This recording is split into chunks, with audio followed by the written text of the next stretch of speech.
Buenas noches a la gente que se ha conectado. Mi nombre es Sebastián Cabrera y hoy voy a comentar un poquito del proceso formativo del portero, más que en sus diferentes aspectos, porque son muchos. Voy a tomar algunos que para mí son la columna vertebral y que tiene muchas veces que ver con la tipología de tareas que utilizamos en el fútbol formativo y el enfoque que le damos al desarrollo justamente y las progresiones a través de los programas de trabajo que determinamos para los arqueros. Junto con esto, bueno, presentarme, soy entrenador de arqueros profesional acá por la Federación Nacional, en las dos titulaciones que tenemos acá en Chile, que es la iniciación y fundamentación y la de alto rendimiento. Además soy máster en entrenamiento de arqueros de la Universidad Católica de Ávila, de Fútbol Lab de España. Y bueno, he trabajado en clubes como Cobreloa, Universidad Católica y actualmente en el Athletic Club Barnechea de la primera B del fútbol chileno. Y quiero comenzar con esta introducción que responde al deseo de esta presentación, que es compartir un modelo de entrenamiento que parte del análisis del propio deporte y de ciertos conocimientos que están demostrados científicamente. Como todo modelo y en todo momento se encuentra en estado de revisión y mejora y puede ser totalmente discutible. Ya esto no es la verdad absoluta, sino que es el planteamiento que yo trato de hacer del cómo enfoco yo los modelos de proceso formativo.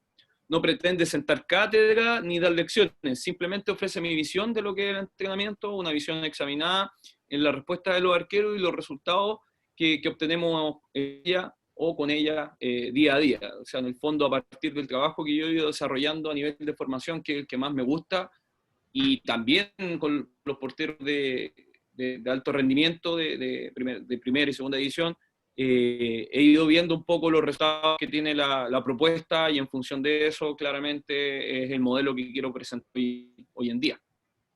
Y junto con eso, tengo algunas reflexiones previas que tenemos que definir nuestra concepción de lo que es un deportista y lo que significa su entrenamiento, en este caso el portero, ¿cierto? Analizar las características del deporte y sentar una base de conocimiento que nos permita definir los objetivos del entrenamiento y el diseño de tareas apropiadas para poder conseguir justamente este rendimiento y entender qué es para nosotros el rendimiento. Muchos enfocan el rendimiento a lo individual, y está muy bien, porque parte del rendimiento obviamente que guarda relación con la performance del propio deportista, pero en un deporte que es colectivo, este arquero que es el que nosotros vamos a entrenar, no solamente necesita una buena performance desde el punto de vista individual, sino que necesita una buena performance desde el punto de vista del rendimiento colectivo, del entendimiento del modelo de juego y de que ocupe bien sus recursos en función de lo que el equipo requiere. Por lo tanto, en estas reflexiones previas, yo lo primero que trato de enfocar para que puedan entender lo que yo propongo es que yo tomo el fútbol en función de dos grandes aspectos: la toma de decisiones y la inteligencia. O sea, veo el fútbol como un todo, no lo segrego en parte. Por lo tanto, yo parto tomando el fútbol como un deporte de equipo, que está estructurado mediante ese análisis, ¿ya? Que es totalmente perceptivo en ese sentido, por lo tanto los movimientos son voluntarios e inconscientes, más del 90% de las acciones parten del inconsciente del deportista. Que en el juego se encuentran los futbolistas mediatizados por los cambios que se producen en el entorno. ¿A qué me refiero con esto? Los compañeros, los rivales, el balón, las distancias, el mismo ambiente, ¿cierto? El tipo de cancha, la temperatura, etc. Que además requiere una regulación externa. ¿A qué me refiero con esto? Que es de habilidades abiertas. Por lo tanto, el contexto del fútbol es de incertidumbre. Y además necesita adaptación a estos factores externos, mediante la información visual e interactuando mediante la cooperación y oposición de manera congruente en las diferentes fases del juego. O sea, hay que entender que nosotros debemos respetar y cumplir los objetivos de nuestro portero, no solamente entrenándolo de manera aislada, sino que bajo los conceptos respectivos que involucran nuestra idea, lo que nosotros queremos plasmar dentro del campo de juego. Una idea mucho más simplificada cuando estamos trabajando con niños pequeños, y una idea un poco más compleja, ¿cierto? Y más detallada, y con más principios, y más sistémica en ese sentido, con categorías mayores. Y junto con eso, doy inicio ya a la charla, partiendo de la base de que todos, por ejemplo, conocemos los números, nos enseñan los números, sabemos el 1, el 2, el 3, el 4, el 5, ¿cierto? Lo que aparece acá. Bueno, pero ¿sabemos realmente por qué son así los números? Bueno, nos enseñaron que los números eran así. Entonces, muchas veces pasa que los procesos formativos, cuando entrenamos con deportistas, nosotros les enseñamos y les adoctrinamos de cierta manera el conocimiento, la información. Pero ellos saben realmente lo que hay detrás de esa información. ¿Lo entienden? ¿Saben cómo son los procesos? Entonces a eso quiero ir yo. ¿Por qué? Porque detrás de estos números que estamos acostumbrados nosotros a ver, hay algunas cosas. Cada número corresponde al número de ángulos que tiene cada dígito. El 1 tiene un ángulo, el 2 tiene. Y de esa manera se estructuró la valoración, ¿cierto? Y la forma de estos números. Por lo tanto, aquí voy yo con esta analogía, que el portero no solamente debe aprender en función de lo que nosotros le decimos, sino que tiene que entenderlo, o sea, aprender en el fondo, ¿cierto?, del conocimiento, saber cómo son los procesos, hacer un aprendizaje consciente, conocer el propio conocimiento, los procesos, los estados afectivos, los estados cognitivos en este caso. Entonces el arquero siempre está trabajando en el fondo bajo situaciones y resoluciones, pero para poder llevar a cabo esa situación y resolución necesita comprender a cabalidad lo que hay detrás de cada proceso. No, es que el profe me dijo que tenía que hacerlo así, eso no basta.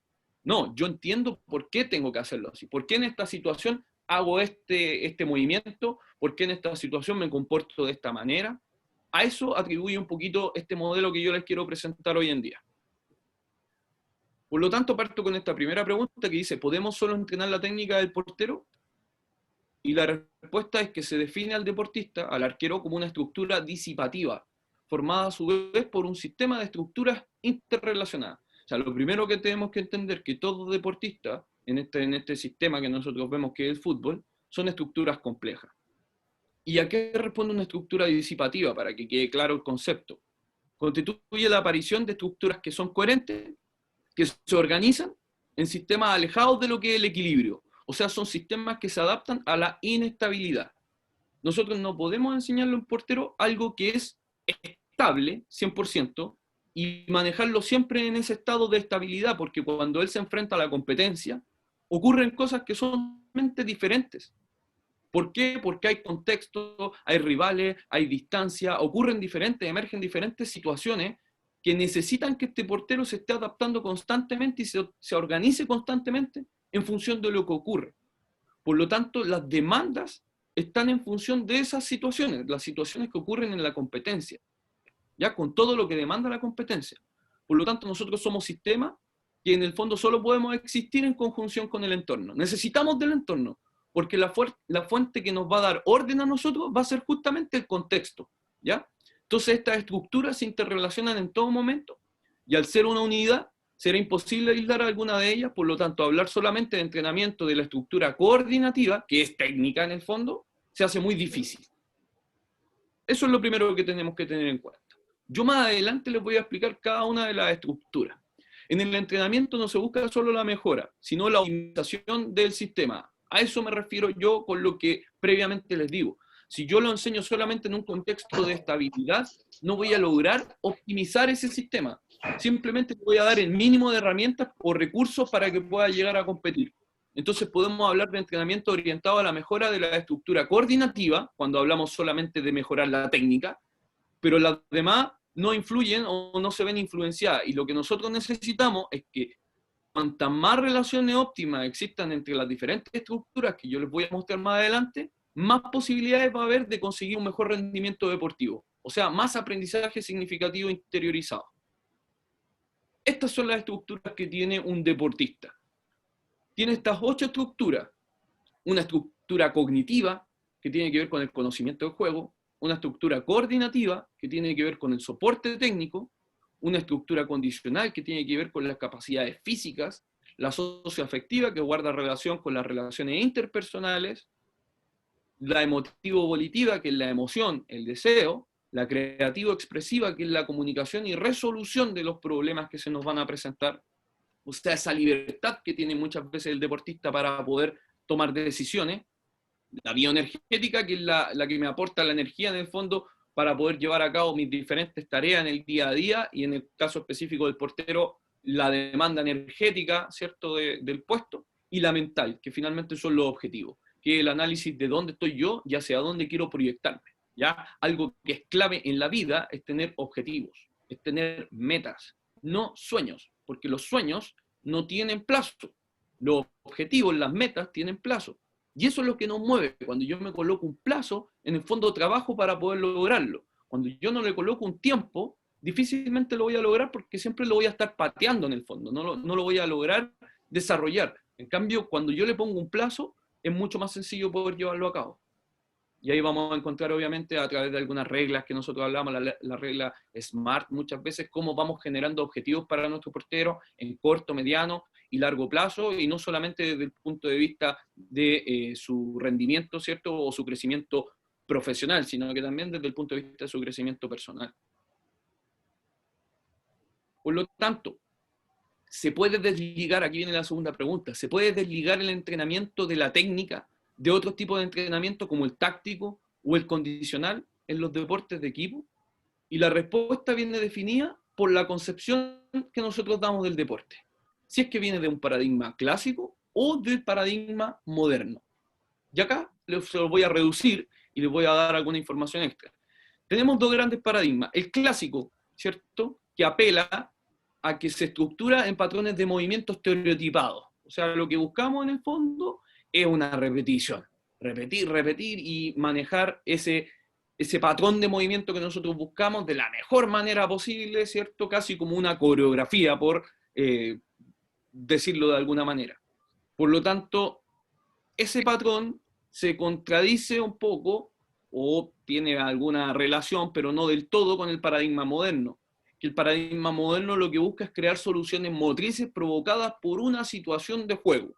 Entonces aquí vamos a ver tres grandes modelos que nosotros utilizamos normalmente, que uno es un modelo técnico, el otro es un modelo comprensivo y el último es un modelo sistémico. El modelo técnico apela a la psicología clásica, a lo que es el conductismo, ¿cierto? Que el medio de desarrollo es a través de la repetición, donde el portero trabaja ámbitos de la conducta, trabaja lo físico, trabaja lo técnico, etc. Donde el juego es segmentado por fases, ¿ya? Donde el contexto es de baja importancia y el ciclo de percepción-acción, o sea, como yo tomo, ¿cierto?, la decisión en el fondo, se basa en comportamientos del tipo técnico, o sea, coordinación pura, donde se aíslan los comportamientos de juego, la toma de decisiones súper baja, ¿cierto? La incertidumbre es baja, yo lo sé todo. En el fondo lo que busco es mejorar gestos técnicos, técnica de base.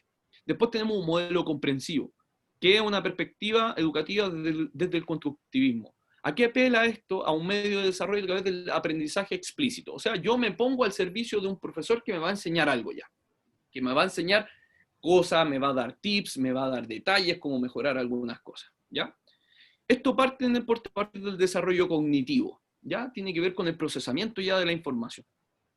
A través del juego, como una adquisición progresiva de las fases ya integradas al juego. Acá hablamos de un método que es mucho más integral, ¿cierto? Donde hay una transferencia a la realidad en el contexto y donde el ciclo de percepción-acción ya tiene mucha toma de decisión, ¿ya? Y el diseño de la tarea principalmente es que nos sirve como reflexión activa sobre lo que está ocurriendo. O sea, en el fondo nosotros tomamos una parte del juego, una situación, y la desarrollamos. O sea, este modelo comprensivo se asimilaría mucho más a lo que es un método mixto. El anterior, que es un modelo técnico, ¿cierto? Aquí va más cercano a lo que nosotros conocemos como metodología analítica.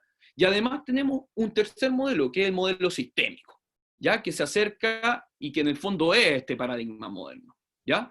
¿A qué apela este modelo sistémico? A un aprendizaje motor con un enfoque ecológico, con todas las estructuras que yo les mostré anteriormente, donde el aprendizaje es implícito, ¿ya? O sea, es un aprendizaje guiado. Yo no le estoy dando las pautas de lo que debe desarrollar, genero contextos donde el portero debe desarrollarse y encontrar y adaptarse para dar respuesta a las situaciones del juego, ¿ya? Entonces la unidad funcional del portero va a ser el aprendizaje constante a partir de estos contextos súper ricos que le van a generar muchas situaciones que son del juego, ¿ya? Donde se va a estar adaptando constantemente. Por lo tanto, las fases del juego no se separan y parten de un todo, una sinergia. El contexto va a ser determinante y el ciclo de percepción-acción de este portero guarda relación netamente con lo que son los comportamientos tácticos, que lo vamos a ver un poquito más adelante. Entonces, estos comportamientos están orientados a conseguir objetivos. ¿Cuáles son esos objetivos? Bueno, la idea de juego de nuestro entrenador, ¿ya? Por lo tanto, en los deportes de equipo, la unidad más pequeña e indivisible en la que se puede dividir una actividad de un deportista, en este caso de un arquero, un jugador de campo, es la acción táctica. Y la acción táctica, ¿a qué se refiere? La unidad más pequeña, indivisible de acción de un jugador, que comprende el objetivo de la acción, o sea, lo que el jugador pretende conseguir, la intención, la táctica, y el programa motor. ¿Cómo lo pretende hacer? El movimiento, la técnica, ¿ya? El cual está soportado por la capacidad coordinativa y condicional del deportista. Esas son las dos principales. Por lo tanto, ¿qué buscamos nosotros a través de esta propuesta? ¿Buscamos la repetición o buscamos la generación de automatismo? La repetición sería hacer lo mismo de la misma forma, o sea, un paradigma tradicional, que el cuerpo es como una máquina donde mucha repetición implica consolidación. Pero el automatismo, por otra parte, lo que permite es focalizar la atención sobre estímulos significantes del juego, facilitando las tomas de decisiones. Por lo tanto, nos va a permitir saber lo que puede o lo que va a pasar y por eso actuar mejor ante el panorama. ¿Ya? O sea, me permite de cierta manera anticiparme. Entonces, la repetición no sería significativa. ¿Por qué? Porque está alejada del contexto e interacción del juego. Y la automatización sí sería más significativa, porque es lo que sucede en la competición. O sea, yo voy a generar automatismo y de esta manera voy a generar respuestas anticipatorias. Ahora, aquí quiero ir con todo esto y quiero que se interprete muy bien. No es que yo diga que todo tiene que ser sistémico. No, necesitamos de los tres modelos. Necesitamos lo analítico, necesitamos lo mixto y necesitamos lo sistémico. Pero hay que saber en qué momento y con qué portero yo le tengo que dar más de uno o del otro. Y en qué situación se lo voy a hacer. En qué contexto. Cómo voy a hacer la progresión, ¿cierto? Cómo voy a diseñar mi tarea para pasar de uno al otro, que este chico lo vaya integrando. Entonces eso es lo que vamos a ver de aquí en adelante. Entonces, por mucho que queramos aislar los gestos técnicos, nunca podremos ni deberemos separarles de un objetivo de acción, o sea, la táctica. Todas las acciones de un jugador son acciones tácticas y como tales hay que entenderlas en mayor o menor medida porque el fútbol es táctico, son situaciones, no son cosas aisladas, no es estable. El fútbol es inestable, no sé lo que va a ocurrir y me tengo que estar organizando en función de eso, de esa incertidumbre.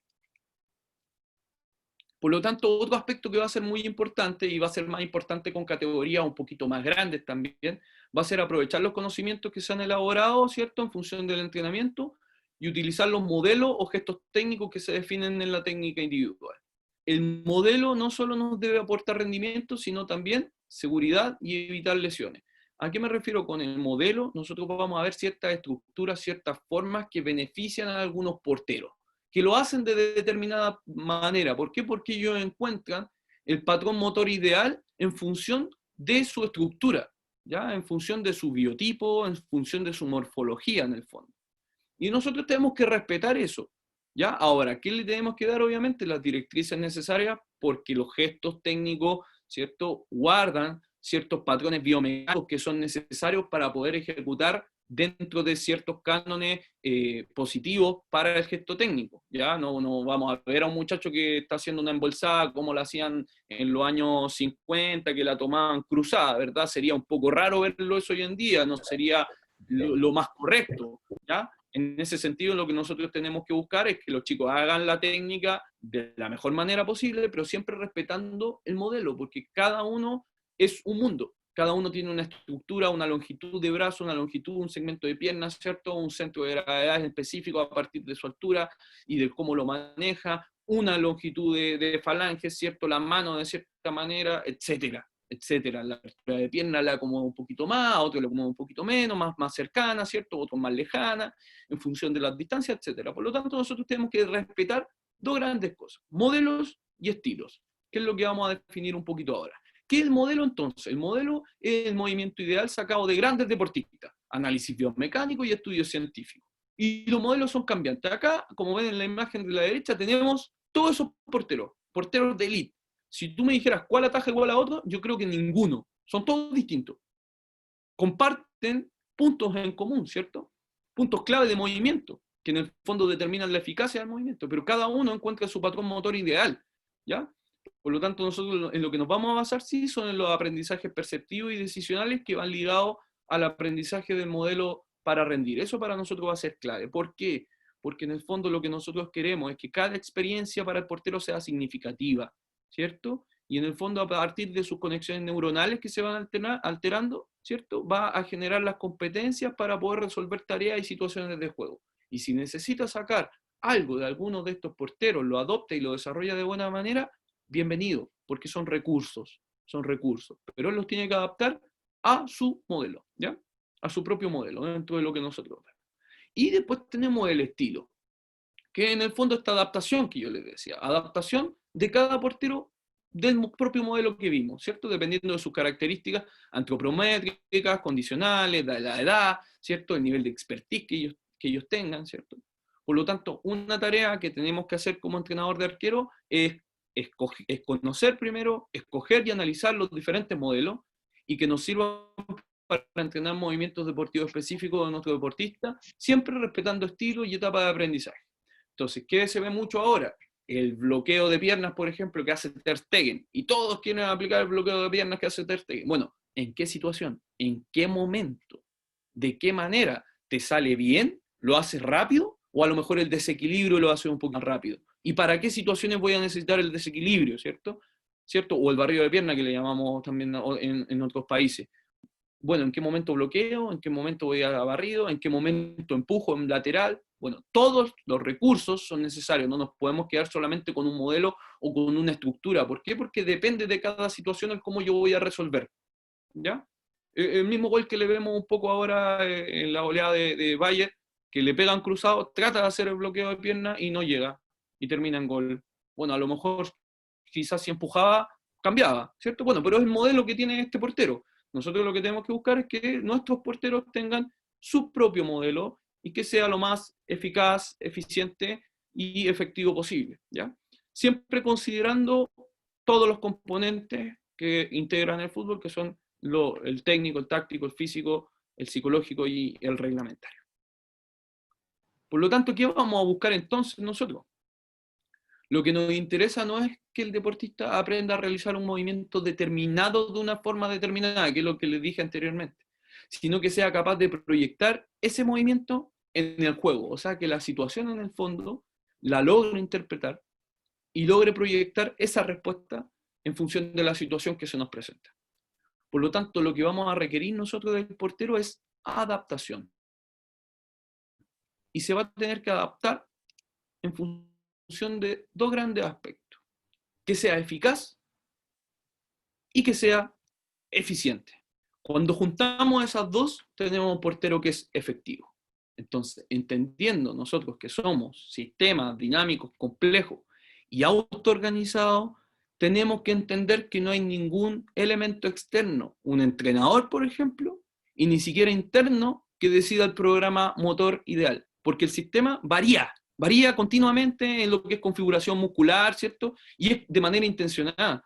Por muy parecida que sea una situación de juego, siempre va a buscar diferentes soluciones ante un mismo problema. ¿Por qué? Porque él trata de mejorar su capacidad de adaptarse al medio para obtener rendimiento y obviamente tratando de evitar las lesiones. Por lo tanto, en el entrenamiento, lo que debemos buscar es que los movimientos de los porteros se acerquen a los modelos ideales, con cumplimiento de puntos clave que suelen dar eficacia al movimiento, pero adaptado a cada situación, sobre todo en fase de aprendizaje y perfeccionamiento o consolidación. Entonces vamos a buscar rendimiento y seguridad a la vez en cuanto que el gesto sea seguro, lo vamos a poner en una situación de competición para que el portero lo aplique.